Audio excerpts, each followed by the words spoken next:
Graça e paz, meus irmãos. Eu sou o pastor Ramsés e gostaria de fazer com vocês mais uma de nossas reflexões no livro do Apocalipse. Esse é o devocional Uma Porta nos Céus e nós temos estudado o livro do Apocalipse. E hoje estaremos falando sobre o terceiro selo. Apocalipse capítulo 6, versículo 5 e 6.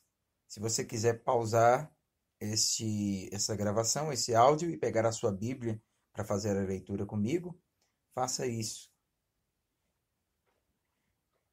Façamos a leitura então. Diz assim a palavra do Senhor. Apocalipse capítulo 6, versículo 5 e 6. Quando o Cordeiro quebrou o terceiro selo, ouvi o terceiro ser vivente dizendo: Vem! Então olhei e eis um cavalo preto, e o seu cavaleiro com uma balança na mão. E ouvi o que parecia uma voz no meio dos quatro seres viventes dizendo: Uma medida de trigo por um denário, 3 medidas de cevada por um denário, e não danifiques o azeite e o vinho. Bom, meus irmãos, nós temos falado sobre a passagem bíblica simbólica dos 7 selos, seguindo aquela visão de João, que começa no capítulo 4, a visão do trono, da sala do trono, e é o aparecimento e a manifestação do Cordeiro Santo, a pessoa do Senhor Jesus Cristo, que toma o livro, o rolo do livro, das mãos do Deus Todo-Poderoso assentado no trono, esse rolo que representa a história. Ele então começa a abrir os selos. O primeiro selo era o cavalo branco, o segundo selo, o cavalo vermelho. Bom, se o cavalo vermelho representava guerras, representava conflitos, era um cavaleiro que tinha na mão uma espada e que foi-lhe dado o poder para que pudesse matar os homens se matarem uns aos outros. Logicamente, devemos pensar que esse cavalo preto se refere a um tempo de colapso financeiro, a um tempo de colapso econômico, porque em todo tipo de guerras, de conflitos entre nações, de conflitos de interesses, em todo tempo onde houve uma disputa por nações, seja por poderio bélico, ou seja mesmo por uma disputa, uma guerra comercial, como nós temos visto em nossos dias, o resultado disso é a pobreza, o resultado disso é a opressão financeira, a exploração e a fome. Meus queridos, esse cavaleiro preto representa a fome no mundo. Essas coisas andam juntas, guerras, conflitos e fome andam juntas ao longo da história da humanidade, em todo o tempo, onde impérios se levantaram, onde governos opressores se levantaram, onde houve disputas entre nações, milhares de pessoas passaram fome. Passaram fome. Quando a paz da terra é tirada, quando há conflitos, o comércio é prejudicado. Não pode haver negócios agindo livremente. O mundo inteiro, então, sofre com essas tremendas agitações. O pão fica escasso. O texto nos mostra que esse cavaleiro tinha uma balança nas mãos. E essa balança é símbolo da economia. Essa balança representa o comércio, representa o livre comércio entre os homens, as negociações entre os homens. E no texto diz que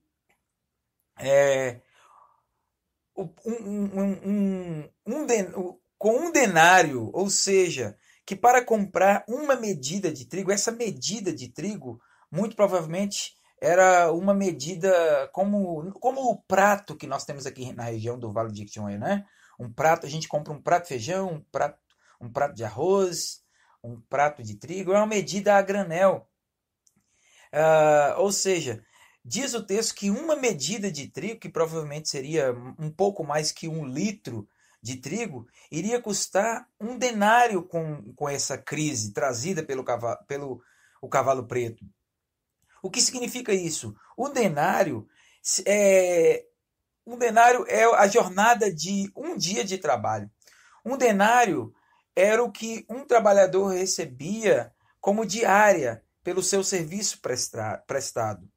Ou seja, se fôssemos aplicar nos nossos dias, significa dizer que 1 litro de trigo,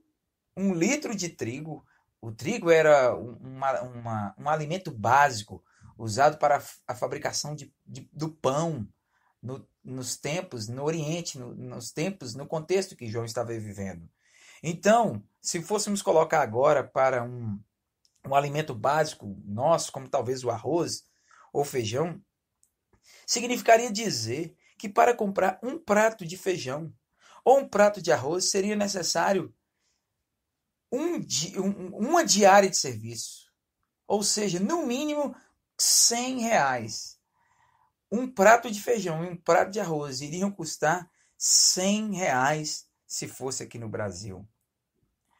Não somente isso, o texto diz que com 1 denário seria necessário 1 denário, o salário de um dia, uma diária, para comprar 3 medidas de cevada. A cevada era um tipo de cereal que era usado para dar aos animais. A cevada era muito comum ser usada para dar aos animais, para alimentar os animais domésticos. Veja bem, com uma diária, para comprar 3 litros ou 3 pratos de um tipo de alimento que era usado para os animais, no caso aqui, muito provavelmente que seria usado para a alimentação dos humanos, seria necessário, então, um dia de serviço.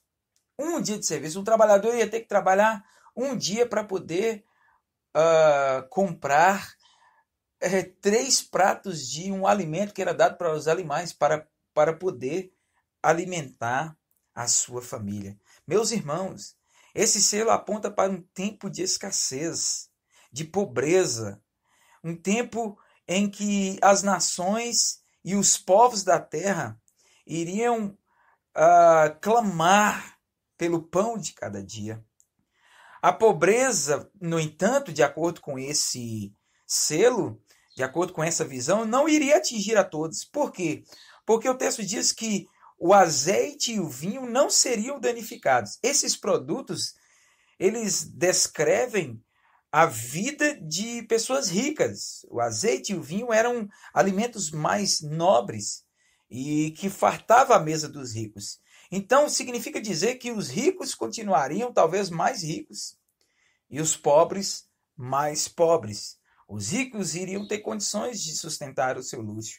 E a lógica do mundo, do colapso financeiro e econômico, segue essa risca, irmãos. Nós sabemos que em tempos de crise, os pobres ficam mais pobres, os miseráveis padecem. A corda se arrebenta do lado mais fraco, enquanto a população passa fome. Aqueles que têm condição continuam com as suas despensas abastadas, cheias.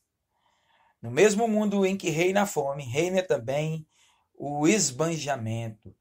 Aqui nos mostra, é um retrato perfeito da desigualdade que assola este mundo e que seria intensificado no tempo do fim. Meus queridos, não existe um exemplo tão mais presente, mais vívido para nós do que o que nós estamos vivendo nesses dias de pandemia. A pandemia do coronavírus não somente está trazendo morte para muitas pessoas e sofrimento através da doença propriamente dita, mas também está trazendo e trouxe um colapso financeiro neste mundo, um colapso da economia. E os números são preocupantes, meus queridos.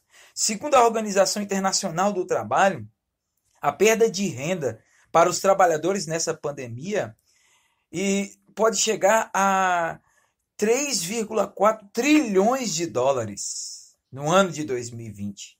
3,4 trilhões de dólares. É uma crise maior do que a dos anos de 2008 e 2009, com a bolha econômica que assolou o mundo, lançou o mundo num tempo de recessão. A ONU, a Organização das Nações Unidas, prevê que o PIB, o Produto Interno Bruto do mundo, tudo aquilo que será produzido no mundo, vai ter uma queda de 2 trilhões de dólares. Meus queridos, 2 trilhões nos próximos meses será o colapso na produção do mundo inteiro. Hoje, segundo dados que a pesquisa que eu fiz, são 188 milhões de desempregados em todo o mundo. Com esta crise da pandemia do coronavírus, esse número vai chegar a 200, pode chegar, segundo dados otimistas, a 250 milhões de desempregados no mundo inteiro.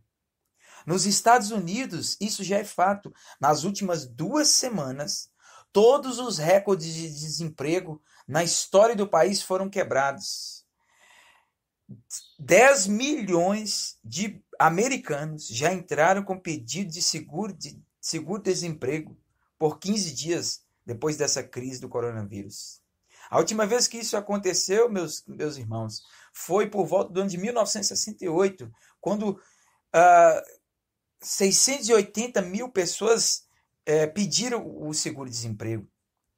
Dessa vez foram 10 milhões de pessoas, meus queridos. Se nos Estados Unidos 10 milhões de pessoas estão reconhecendo que estão desempregadas, imagine no Brasil, imagine em países emergentes. No Brasil, estima o IBGE que nós já estávamos no início de 2020 com o número de 12 milhões, por volta de entre 11 a 12 milhões de desempregados. Segundo dados recentes, esse desemprego, essa taxa de desemprego pode chegar a 20 milhões de desempregados, os dados mais otimistas.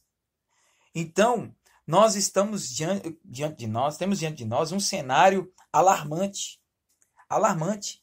Como muitos têm repetido, talvez o sofrimento pelo colapso na economia, as mortes, as perdas, sejam muito maior do que o sofrimento causado pelo próprio vírus. As mortes decorrentes pelo coronavírus talvez sejam menores do que as mortes que a economia vai trazer para o mundo.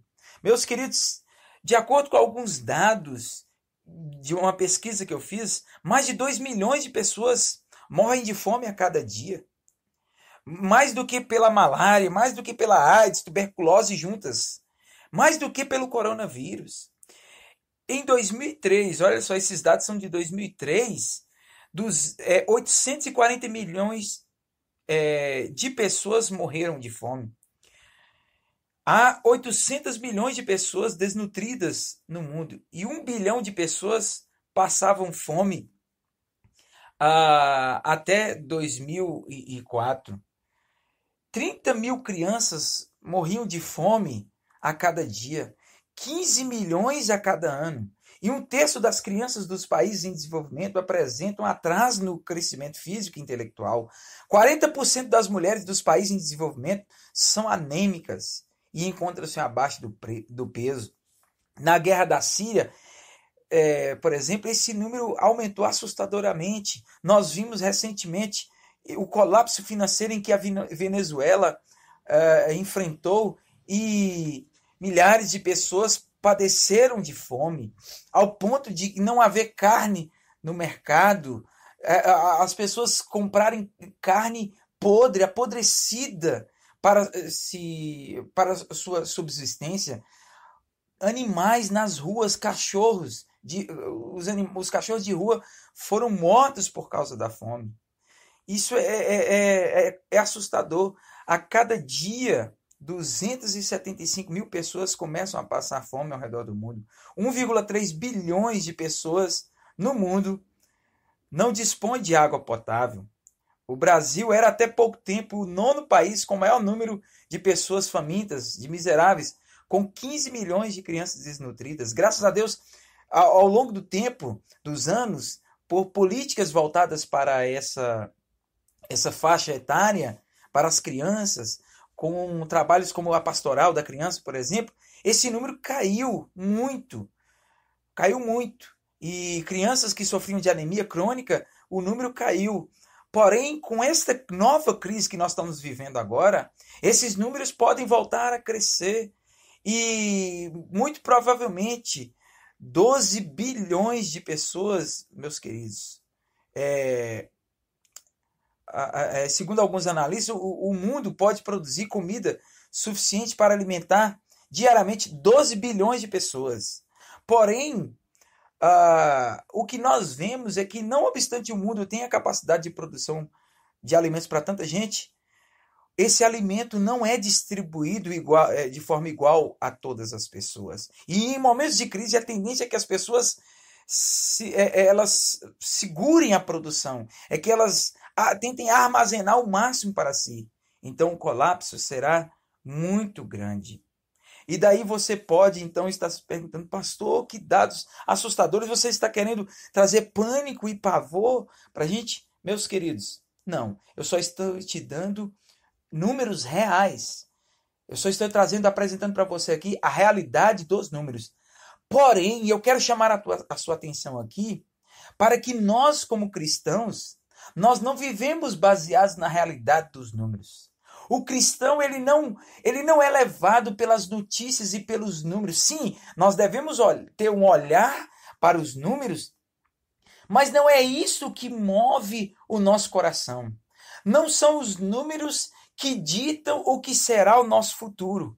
Como cristãos, nós precisamos crer que o nosso sustento não vem das bolsas de valores, que o nosso sustento não vem da estabilidade econômica mundial, que o nosso sustento não vem da estabilidade econômica do nosso país, do Brasil, não vem do Ministério da Economia ou de reformas aprovadas. Isso é importante, isso é bom, mas isso não é suficiente, e essa crise está mostrando para nós que não é suficiente. O Brasil começava a caminhar bem na economia e de repente vem uma crise mundial que força o governo a entrar com medidas emergenciais que pode quebrar o país. Meus queridos, isso vem mostrar para nós e provar que nós não devemos basear o nosso sustento, nós não devemos colocar a nossa fé, a nossa confiança nos governos do mundo e na economia do mundo. O nosso sustento, a nossa confiança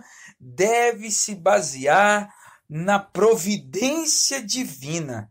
Nós somos servos de um Deus que tem por nome Jeová Jireh, o Deus da provisão.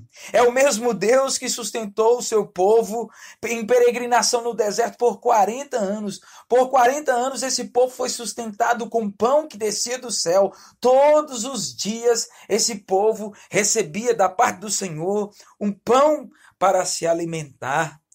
Elias, no tempo do profeta Elias, nos 3 anos e meio de seca e que houve fome em Judá, em Israel, Elias foi sustentado pelo Deus Todo-Poderoso. Deus sustentou os seus profetas, Deus sustentou o remanescente fiel. Não obstante a fome, Deus multiplicou a farinha na panela e o azeite na botija. Veja a história da viúva pobre que foi alimentada através do milagre da oração de um profeta.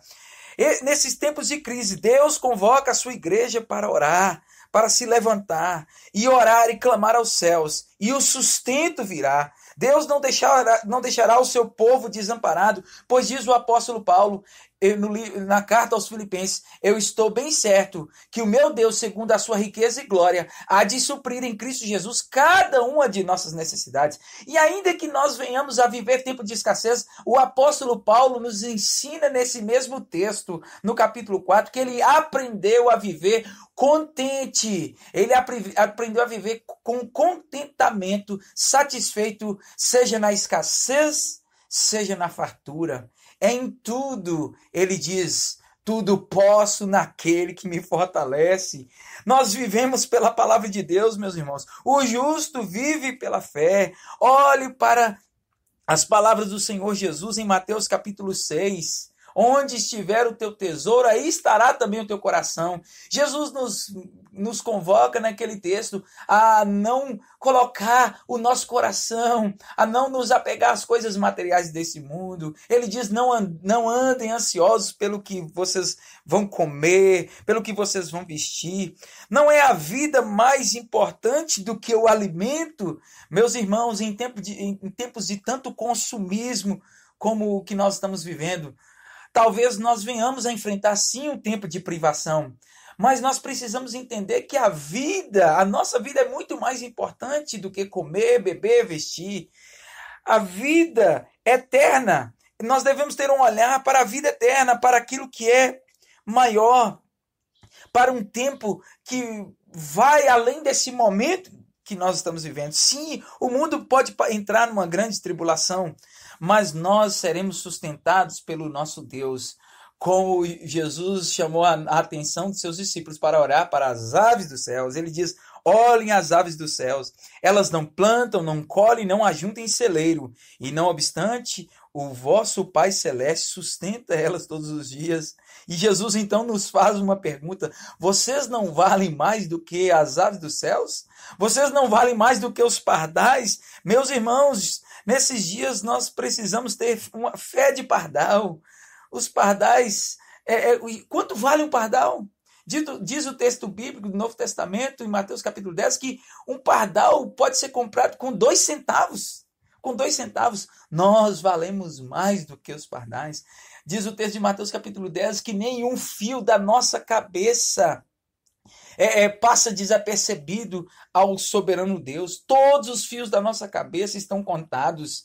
Que nós não devemos temer a morte, mas devemos temer o Deus Todo-Poderoso, que está no controle de todas as coisas. Meu querido, não tema as crises, não tema o que o mundo está trazendo. Olhe para o alto, como diz o Salmo 121. Eleva os meus olhos para os montes. De onde me virá o socorro? O meu socorro vem do Senhor, que criou os céus e a terra. Quem vai colocar comida na sua mesa é o Senhor Deus. Foi assim que ele nos ensinou a orar. O pão nosso de cada dia, dá-nos hoje. É nessa certeza que nós temos que caminhar. É na certeza do Deus da providência. Observe sim os tempos. Olhe para as notícias do mundo, mas não deixe que essas notícias venham ditar o comportamento que você vai ter no seu dia a dia. É a fé, é a certeza daquilo que Deus tem te dado. É isso o que vai fazer você olhar para o futuro com esperança. Que Deus possa abençoar o seu dia. Que Deus possa abençoar esse tempo que teremos pela frente. Que você possa, nesse instante, clamar ao Senhor. Se o seu emprego está ameaçado, se a sua empresa está ameaçada, se a sua despensa está ameaçada, clame a Deus. E Ele vai fazer um milagre. E Ele estará atendendo ao seu povo e cuidando das suas necessidades mais básicas. Que Deus te abençoe. Deus é fiel, meu irmão.